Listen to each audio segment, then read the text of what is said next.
Thank you, Dr. Doueri. Our next speaker, Dr. Hazem Al-Beiruti. He will talk about convergent to open repair after endosealing for aneurysm abdomen, review of the causes. Thank you, dear chairpersons, dear colleagues. I would like to present our results about conversion of Nellix prosthesis.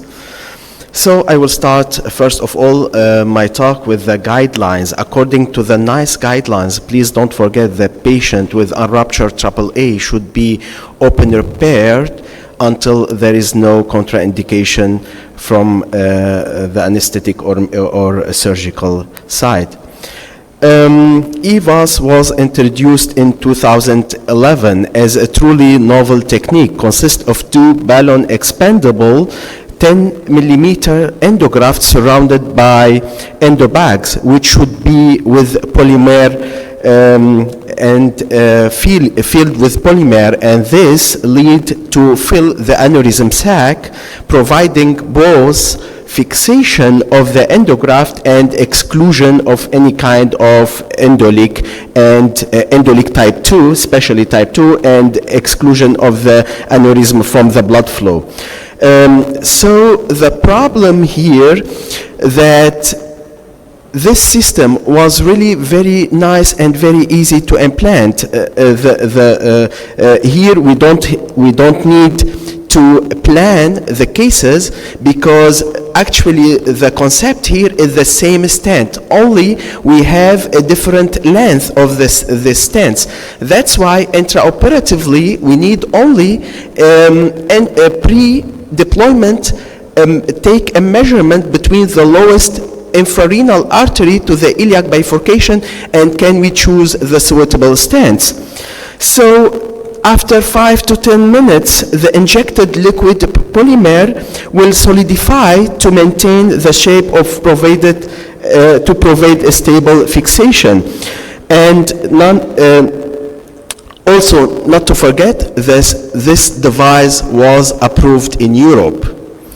So, but unfortunately, the midterm follow-up started to reveal durability issues, such like higher anticipated rates of endoleaks and migration. That's why the manufacturer eventually voluntarily withdrew the device from the market in 2019. And the triad of Nellix failure is caudal migration, back separation, and sac expansion for more than 5 millimeter.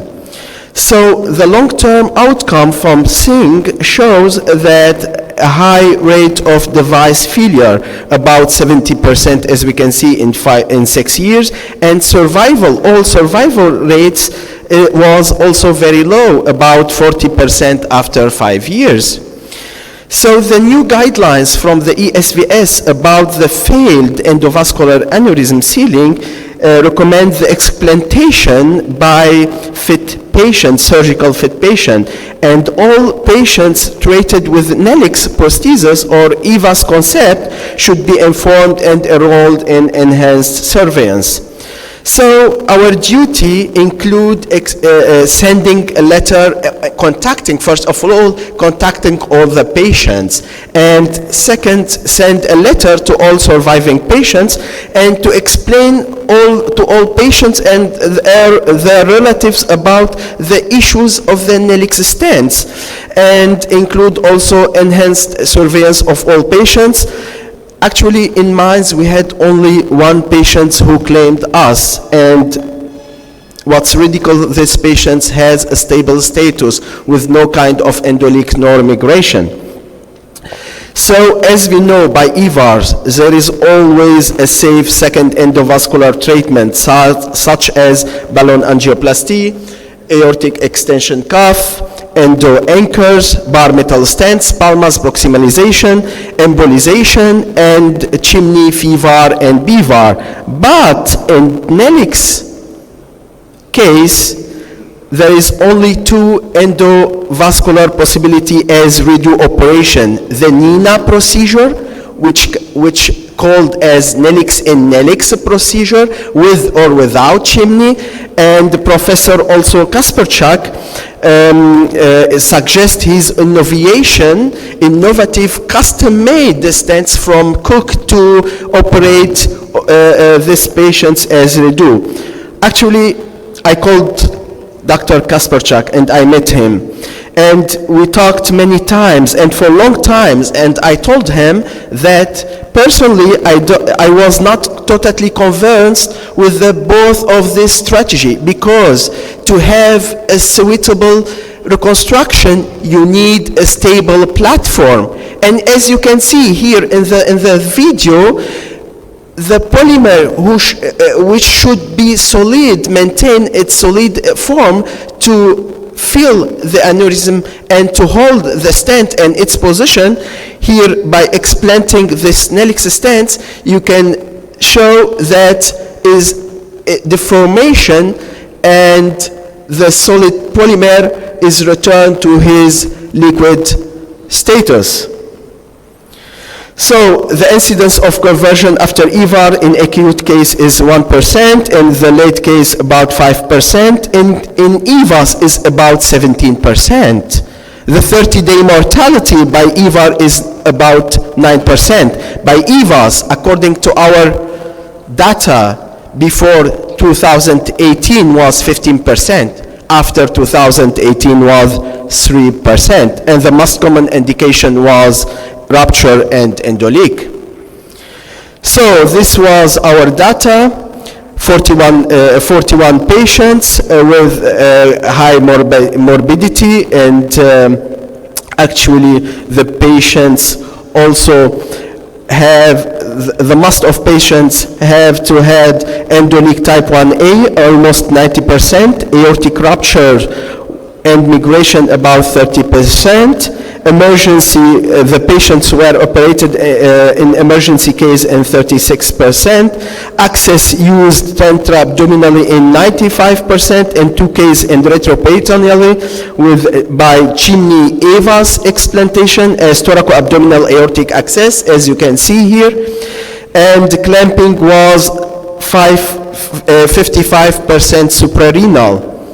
And here, one of our cases, I did it with retroperitoneal access and explanting the chimneys in the aortic, in the IMS, and the both renal arteries, and reimplantation with,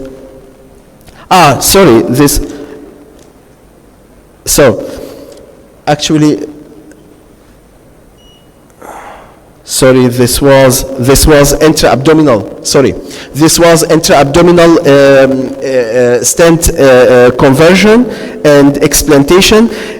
Actually, the operation is very easy because there is no supraannular, neither infraannular fixation of the aorta, and that's why it's very easy to explain the stents. Here it's very important to have infrarenal or suprarenal clamping.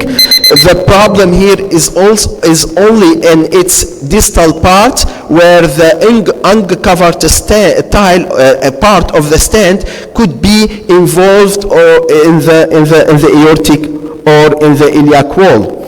So Dacron prosthesis was used in 21%, operative time was about 300%, intensive stay 3 days, 30-day mortality, and as I said, 30-day mortality was 50% before 2018, and after 2018 was only 3%.